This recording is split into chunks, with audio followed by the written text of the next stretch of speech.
Саламатсыздарбы. Эмесе Геошондо программасы. Жогорку кеңеш бүгүнкү акыркы сессиясында, каникул алдындагы акыркы сессиясында маалыматты бурмалоо деген мыйзам долбоорун 2 жана 3 окууда талкуулады, бирок добушка колго салына элек, добуш бериле элек. Сессия эмгиче уланып жатат. Жалгыз ушул эле факт өзү эле бурмалоого окшош.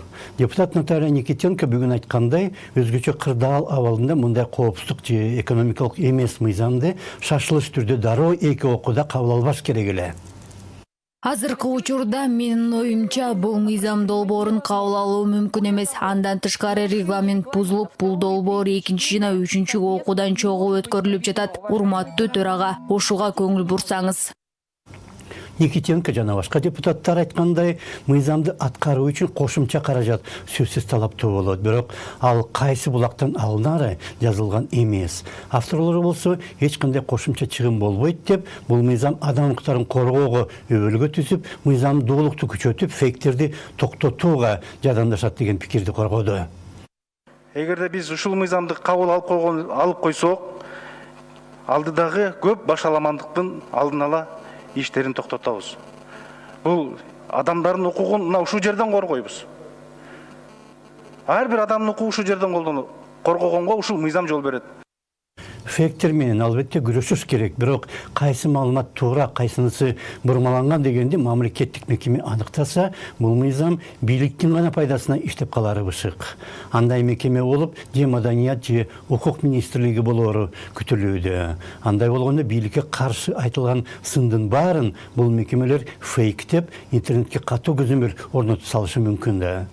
Дал ошол себептен жарандык коом менен журналисттик уюмдар бул мыйзамга каршы чыгып, мыйзамды цензурага тете аракеттеп атап, автор депутаттардан мандатын тапшыруусун дагы талап кыла баштады. Мамлекеттик мекеме эмес, адистерден турган кайсы бир көз карандысыз комиссия чечим чыгарса бир жөн эле, бирок анын өзүн дагы бийлик органы фейктеп мүнөздөп коюшу мүмкүн.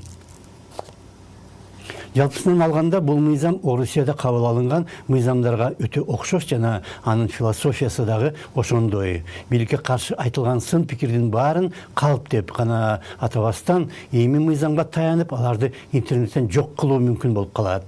Дал ошол себептен акыркы күндөрдө бул мыйзамды кабыл албаш керек деген каршылык митингдер болуп өттү.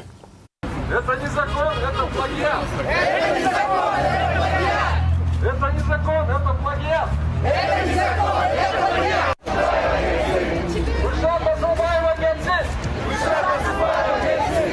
Ушат стай мандат! Ушат стай мандат! Ушат стай мандат!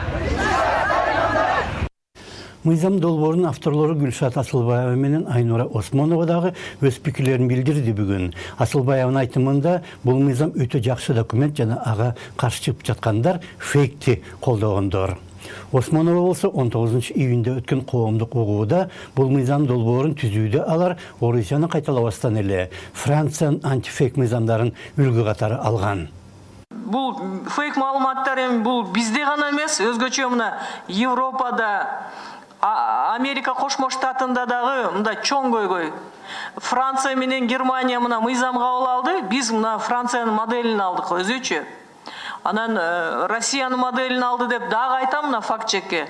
Дагы жазып чыксаңар болот, бирок мен сотко берем однозначно силерди.